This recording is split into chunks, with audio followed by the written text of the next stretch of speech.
Sinulyapan ni Chris ang dalawang paslit sa pamamagitan ng rearview mirror ng kanyang sasakyan. Mukha silang napakakalma. Actually, may kakaibang naramdaman si Chris kanina. Bukod sa usapan ng dalawang sanggol, napakatalino nila, parang matatanda. Hindi man lang parang sanggol. Pero may iba din. Pinagmamasdan sila ni Chris ng matagal at matindi. Pinagmamasdan ni Chris ang bawat sulok ng mukha nila habang nagmamaneho. Halos 1 minuto matapos silang panuuri ni Chris, napagtanto ni Christopher na ang mukha ng dalawang sanggol na ito ay halos kapareho ng mukha ng kaibigan niyang si Steven. Nanlilisik ang kanyang mga mata. Tama, ang dalawang batang ito ay may kaparehong mukha kay Steven. Bakit ngayon ko lang na-realize? No wonder nakaramdam ako ng kakaiba sa lahat ng oras. Sino nga ba ang mga magulang ng kambal na ito? Kamukha ba ni Steven ang papa nila? Masyadong curious si Chris. Kinuha ni Chris ang cellphone niya para tawagan si Steven. Ano ito? Tanong ni Steven to the point. Pupunta ako sa opisina mo. May ipapakita ako sa iyo, sabi ni Chris. Excited na siya ngayon, kahit na tamad siya. Ano, may kinalaman ba ito sa seductress case? Tanong ni Steven, nagsimulang manghula. Oo, at hindi. Mamaya ikaw mismo ang makakaalam. Now I'm on the way. Make sure you're not busy. Bago pa magtanong si Steven, minabuti ni Chris na patayin ang kanyang cellphone. Sa wakas, dumating na si Chris sa harap ng holding company, sa pangunguna ni Steven. Nagkatinginan sina Dahlia at Athena. Nanlalaki ang kanilang mga mata. Sobrang nabigla. Hindi ba ito, alam nila kung saan nagtatrabaho ang kanilang ina? At ito ang lugar. Bakit pa tayo dinala sa lugar na ito? Paano kung makasalubong mo si Mommy? Siguradong papagalitin tayo. Parehong naramdaman ang puso ng dalawang kambal. Tara, nandito na tayo, sabi ni Chris. Hindi, sabay na sagot ni Dahlia at Athena. Ha, bakit naman? Tanong ni Chris na nalilito. No need to be afraid. Sabi na ni Uncle if I'm not the evil one. Dito lang tayo saglit. After that, we will go to the police station to report you guys lost, ani Chris. Hindi maiwasan, sa huli, pumayag sina Dahlia at Athena. Nandito sila ngayon sa building ng kumpanya. Umaasa na lang sina Dahlia at Athena na hindi sila makasagasa sa mommy nila dito. Ngunit nakalulungkot, ang kanilang pag-asa ay kailangang masira ng mahuli ng malalaking mata ang figure ng kanilang ina. Masama ito, lalong nagpanik sina Dahlia at Athena. Easy mommy naman, bakit kailangan pang mangyari? Sabi ng dalawa sa sarili nila. Agad namang binitawan ng dalawa ang kamay ni Chris at agad na tumakbo. Siyempre, laking gulat ni Chris nang biglang tumakbo ang kambal na paslit at dumiretso sa elevator, na bukas naman. Hoy! Tumakbo din si Chris, habang sa medyo malayo ay nakita ni Camila si Chris na tumatakbo. Kumunot ang noo ng babae. Ngunit hindi nakita ni Camila ang kanyang dalawang anak na babae na malayang gumagala sa opisinang kanyang pinagtatrabahuan. Bakit parang nagpapanik siya? Na-curious si Camila, ngunit pinili niyang huwag pakialaman at bumalik upang tumuon sa kung ano ang dapat niyang gawin. Hoy, mga babe!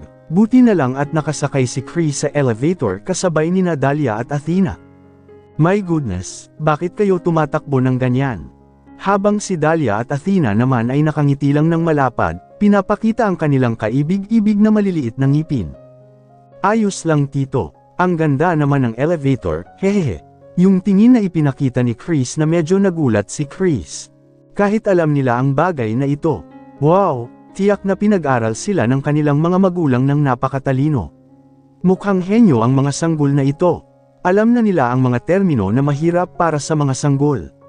Nakatuon si Steven sa kanyang trabaho bago may kumatok sa kanyang pintuan. Alam ni Steven na si Chris iyon. Come in, sabi niya. At nang si Chris, ang unang nakatawag ng atensyon niya ay ang dalawang magagandang maliit na kambal. Kumunot ang noo ni Steven, saka nalipat ang tingin kay Chris. May anak ka na ngayon. Nang marinig ang katawa-tawang tanong ng kaibigan ay agad na napabuntong hininga si Chris. Are you kidding? No, I found them in the room where the murder was committed, ani Chris, na nagpapaliwanag sa nangyari kay Steven. Ha? Anong ibig mong sabihin? Magpaliwanag ka. Bago magpaliwanag, sinabihan ni Chris sina Dahlia at Amerie na maupo sa sopa. Dahlia, Athena, maupo ka dyan ha? Oo, tito. Habang si Steven ay nakatingin kay Dahlia at Athena, at Chris, na nagbukas ng fridge sa kwarto niya. Wala ka bang gatas sa ref mo? Tanong niya. Hindi, maikling sagot ni Steven. Napabuntong hininga si Chris. Gusto daw ng kambal ng gatas. Sa gusto o hindi, kailangan munang bumaba ni Chris sa cafeteria para bumili. Babies, pupunta muna si Tito sa cafeteria para bumili ng gatas. Kasama mo muna si Tito Steven ha. Stay cool. Kahit mukha siyang mabangis, hindi naman mabangis ang tito na iyon.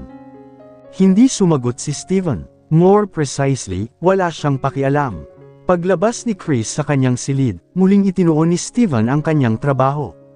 Hindi talaga siya mahilig sa mga bata dahil napakagulo ng mga ito. Kaya naman sobrang nabalisa si Steven nang makita niya ang dalawang babaeng ito. Pero nang mag-concentrate siya sa kanyang ginagawa ay nabalisa ang kanyang focus nang marinig niyang nag-uusap ang dalawang dalaga. Hindi ba ang lalaking ito ang lalaking nakita natin sa TV, Athena? Ang lalaking naka-trench coat, isa sa pinakamayamang pamilya sa estado. Agad na lumipat ang tingin ni Steven sa dalawa. Anong sabi mo? Tanong ni Steven.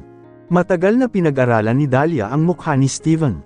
Pagkatapos ay lumipat ang tingin niya kay Athena at muli kay Steven. Tila nag-iisip si Dahlia, samantala, hindi alam ni Steven ang ginagawa ng dalaga. Anong ginagawa mo, bata?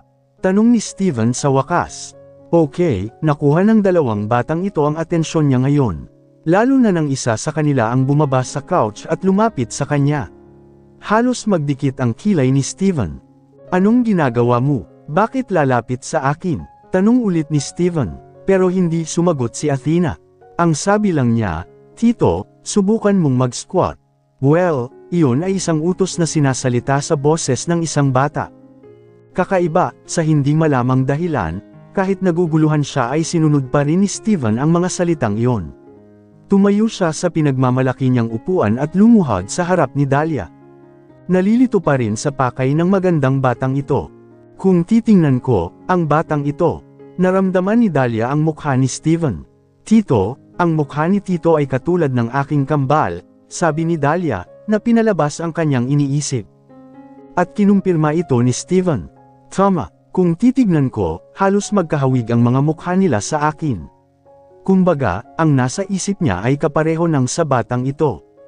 Anong pangalan ni Tito? Tanong niya. Bumalik na si Steven sa kanyang orihinal na posisyon. Tumikim ang lalaki. Sinabi ni Chris na natagpuan niya ang dalawang ito sa silid ng hotel na iyon. Kanino ba talaga sila anak? Ano ang iyong pangalan? Tanong ni Steven. Si Dahlia at ito ang kakambal ko, Athena, formal na pagpapakilala ni Dahlia sa sarili. Pero silang matatandang nagsasalita, tingnan mo ang ekspresyon niya. At sino ang pangalan ni Tito? Tanong ni Dahlia. Natahimik si Steven, hindi tumutugon, medyo na si Dahlia dahil parang walang pakialam sa kanila ang tiyuhin. Napatingin si Dahlia kay Athena. Naunat ang kamay niya, walang sabi-sabing binigay agad ni Athena kay Dahlia ang kanilang cellphone. Kinuha ni Dahlia ang portrait ni Steven nang hindi nalalaman ng lalaki, ngunit sadyang binuksan ang tunog at flash sa telepono habang kinukunan ito ng litrato. Sa pangalawang pagkakataon, nakuha ng dalawang batang ito ang kanyang atensyon. Para saan mo kinukunan ang picture ko? Tanong ni Steven. This time, sinara na niya ang laptop niya. Lumapit siya kay Dahlia. Dahlia, ibigay mo sa akin ang iyong telepono, sabi niya. Napailing si Dahlia. Hindi, ngumuso si Steven. Sino ang mga magulang mo? Ibigay mo sa akin ang cellphone. Dapat may number ka ng mga magulang mo. Let me contact them. Hindi. Ito ay masama. Kung kinuha ng tiyuhin na ito ang cellphone namin, siguradong marami siyang makikitang mga larawan ng kanyang dating manager at iba pang mga lihim na larawan. Hindi pwedeng mangyari yun. Hindi. Muli na namang lumabas ang sagot. Ibinalik ni Dahlia ang kanyang telepono kay Athena para itago. Ang pag-uugali ng dalawang batang ito ay natural na nagpukaw ng pagkamausisa ni Steven. Hindi nagtagal, dumating si Christopher na may dalang mga kahon ng gatas para sa kambal. Inilagay ni Chris ang maraming kahon ng gatas malapit kina Dahlia at Athena. Maaari mong inumin ang mga gatas, sabi ni Chris. Lumipat ang tingin ni Chris kay Steven. Parang iba ang tingin ni Steven. At tila, alam ni Chris ang nasa isip ni Steven. Lumapit siya kay Steven at bumulong. Kamukhang kamukha mo sila, tama. Bumulong siya. Nagkatinginan sina Steven at Chris. Sino ang mga magulang nila? Tanong ni Steven na straight face pa rin. Hindi ko rin alam. Gaya nga ng sinabi ko kanina, kapag nakita ko sila sa hotel room ay mag-iimbestiga ako. I have report this to the hotel people and contact someone who is staying there. Pero wala, they say these twins, not the mga bata. May dala silang phone. Bago pa matapos ni Steven ang sasabihin ay pinutol na siya ni Dahlia. Tito, gusto na po namin umuwi. Ayaw po dito, sabi ni Dahlia. Parehong napatingin sa kanila sina Steven at Chris. Si Dahlia at Athena ay mukhang maiiyak na. Sa pagkakataong ito, mukha na silang dalawang kaibig-ibig na paslit. Hindi tulad ng dati. Napabuntong hininga si Chris. I'll bring them to police now. Mamaya na natin pag-usapan ang kaso, Steven. Mukhang maiiyak na sila. Hindi ko na kaya. Alam namin ni Athena kung saan ang address ng bahay namin. Hindi na kailangang dalhin sa police station, sabi muli ni Dahlia. Kumunot ang noo ni Chris. Totoo ba? Okay. Bakit hindi mo sinabi kanina? Halika na nga. Agad namang lumapit sina Dahlia at Athena kay Chris saka nagtago sa likod ng katawan ni Chris. Iniiwas ang tingin ni Steven. Nakakatakot uncle, naisip nilang dalawa. Si Steven naman, kanina pa nakabantay ang lalaki sa dalawang baby girls. May kung ano sa loob niya na hindi niya alam kung ano yon. Pero kakaiba ang naramdaman niya. Pinatugtog ni Steven ang kanyang telepono at nagpadala ng mensahe kay Chris. Ibigay mo sa akin ang mga address ng bahay nila mamaya. Ano to? Bakit ba ako na-curious? Dahil ba magkahawig ang mukha nila sa mukha ko? Pero bakit kamukha nila ako? Nakahinga ng maluwag sina Dahlia at Athena. Kanina pa sila susuntukan ni Tito. Mabuti na lang at nakatakas sila sa tiyuhin. Tito Steven, wika ni Athena. Nandito sila ngayon sa sasakyan ni Chris. Nang marinig ang pangalan ng kaibigan na binanggit, nalipat ang atensyon ni Chris. Hindi naman siya fierce diba? Mapaglarong tanong ni Chris. Ang lalaki medyo tumawa, naintindihan niya na kanina, tila figure ni Dahlia at Athena. Hindi, sabay na sagot ni Dahlia at Athena. Nag-aalala lang ako na kunin ni Tito ang fan natin. Napatikip agad ng bibig si Dahlia nang maramdamang kinurot siya ni Athena ng bahagya. Kunin mo ang iyong ano. Tito, gutom na ako. Pwede mo ba kaming bilhan ng merienda sa cafeteria, please? Bago tayo umalis. Tanong ni Athena na iniba ang topic ng kanilang usapan. Ang mga mata ni Bambi na ipinakita ni Athena ay nagpanghina kay Chris at agad na walang iniisip na tumango. Okay, if so, you guys wait here. Hindi magtatagal si Tito. Sabay na tumango sina Dahlia at Athena.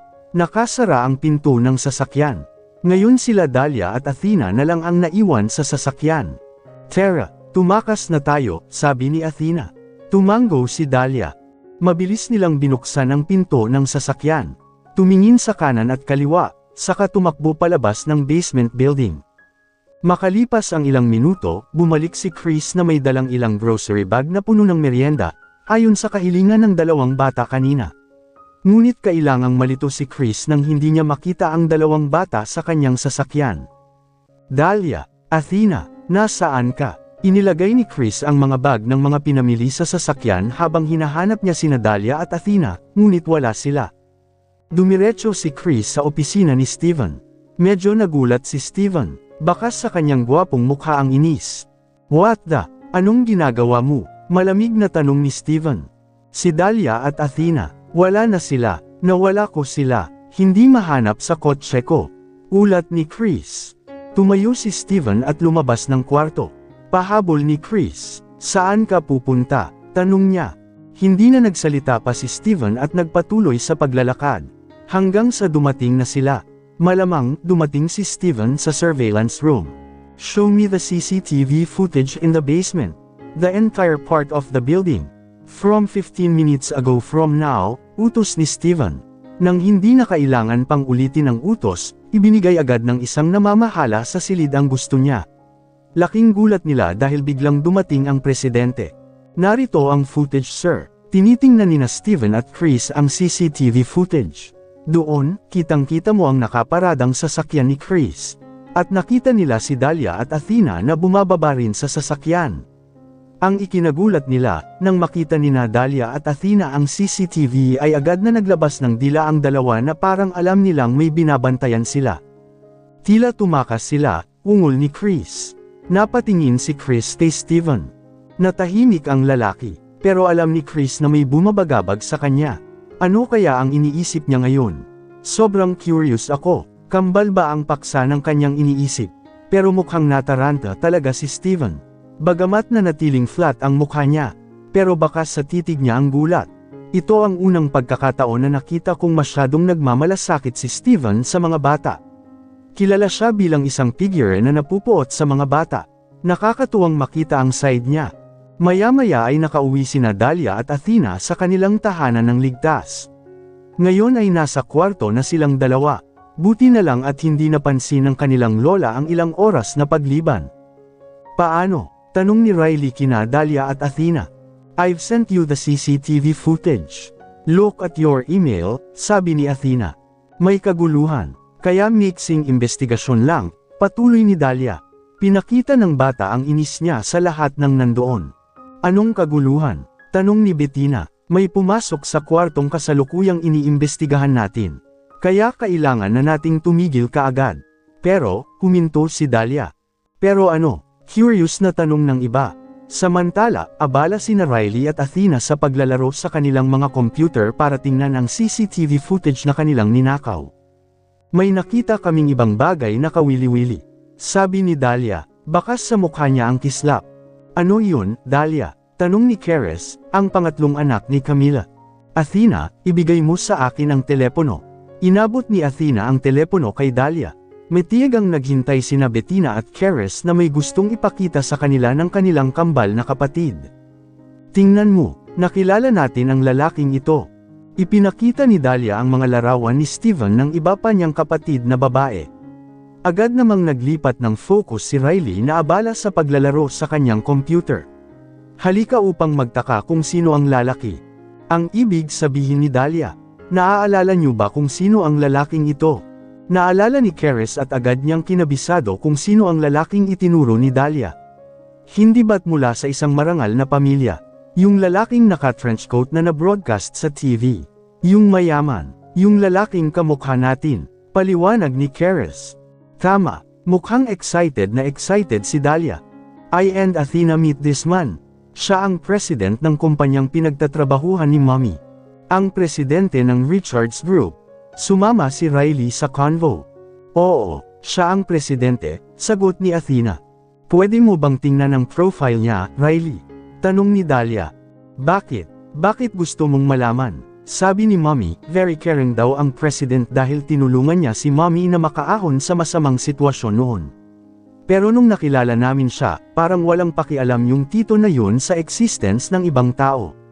Para siyang walang pakialam, nagtataka ako kung bakit napaka-caring niya sa Mommy namin, sabi ni Dahlia. Napag-usapan nila ni Athena ang tungkol dito simula nang pauwi na sila. Teka, tinitingnan ni Riley ang profile ng presidente ng grupong Richards. Nakuha ko na, mukhang excited si Riley. Agad na nakipagsiksikan ang apat na magkapatid kay Riley at sa computer. Steven Richards, ang panganay na anak ni Mrs. Caroline Richards at G. Kashan Richards, ang kayamanan marangal na pamilya sa estado. May isang nakababatang kapatid na lalaki na nagngangalang Andrian Richards. Maging tagapagmana at pangulo sa murang edad. Aba, sikat na sikat pala ang tiyuhin na ito. Maraming media ang nagsasalita tungkol sa kanya. Maraming mabuti at masamang imahe na ipinakita ng media tungkol sa kanya, sabi ni Riley. Tingnan mo ang isa sa kanyang masamang balita. I-click ni Riley ang isa sa masamang balita tungkol sa Pangulo. Sinabi nila na siya ay mayabang at kinasusuklaman ng maraming tao dahil sa kanyang mapagmataas na ugali. Well, after seeing him in real life, pumayag naman ako, ani Dahlia na agad namang tinanguan ni Athena. Pero ang gwapo niya, dagdag ni Athena. Napailing na lang ang iba sa opinyon ni Athena. Ito ang balita tungkol sa pamilya. Pakiusap, basahin mo, Riley. There is estrangement in the family.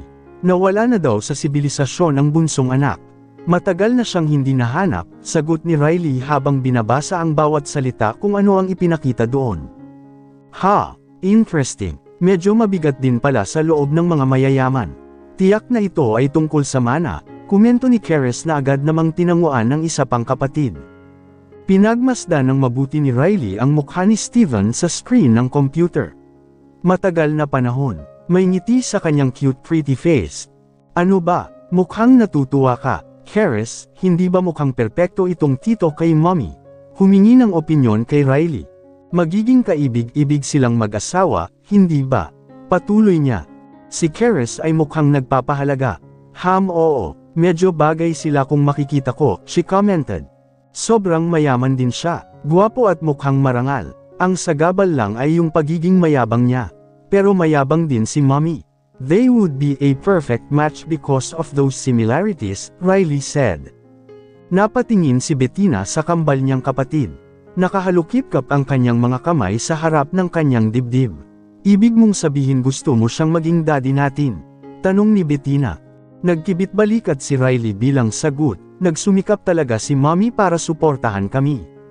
Mukhang mas magaan ang pasanin ni mommy kung pakakasalan ng tito na ito si mommy, ani Riley. Sabi ni mommy, ayaw ni mommy sa mga ganyang lalaki. Ang mga mayayamang lalaki ay spoiled. Hindi mo ba natatandaan ang sinabi ni mommy, Riley? Gusto pang makipagtalo ni Bettina. Adelina, who knows na may gusto si mommy nitong tito diba? Kung magkasya sila, kahit ano pwedeng mangyari. Who knows? Dumating sa ibang oras para gawin ang kanilang investigasyon. Ipinagpatuloy ang naantala. Ito ang tirahan ni Mrs. Amanda, sabi ni Riley. Pwede ba tayong pumasok doon, Athena? Tanong ni Dahlia sa kapatid. I am not sure. Para sa isang bahay na ganoon kalaki, lalo na't nakatira si Mrs. Amanda sa elite area, dapat mahigpit ang security, at hindi basta-basta makapasok doon. I doubt it very marami, sagot ni Athena. Tumango si Dahlia bilang pag-unawa, pero hindi ibig sabihin na hindi na natin kaya. Baka magtagumpay tayo, subukan muna natin, sabi ni Athena.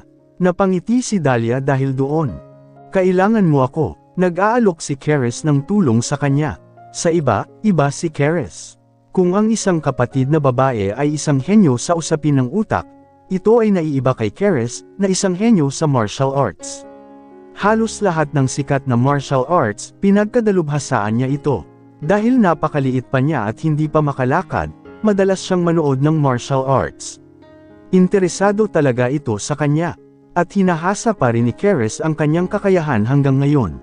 I can help you guys if something bad happens. You know, baka may nangyaring masama. Ngunit malumanay na tinanggihan ni Dahlia at Athena ang tulong ng kanilang kapatid. No need. As much as possible, we don't use violence in this investigation. Thanks for the offer of help, Keres. Tumango si Keres. Okay, ingat ka. Tawagan mo agad kung may mangyari. Oo, maya-maya, dumating sina Dahlia at Athena sa bahay ni Ginang Amanda. Tama, may bantay, pero hindi masyadong masikip. Isa lang ang security guard, sabi ni Athena. Nakatingin siya sa binocular sa tirahan ni Mrs. Amanda. Nagtago sila sa likod ng malaking puno. Paano tayo papasok, ha? Mukhang malalim ang iniisip ni Dahlia at Athena. Ilang minuto, sa wakas ay may naisip silang ideya. Meron akong naisip, sabi ni Athena. Ano? Sabihin mo dali. Excited si Dahlia.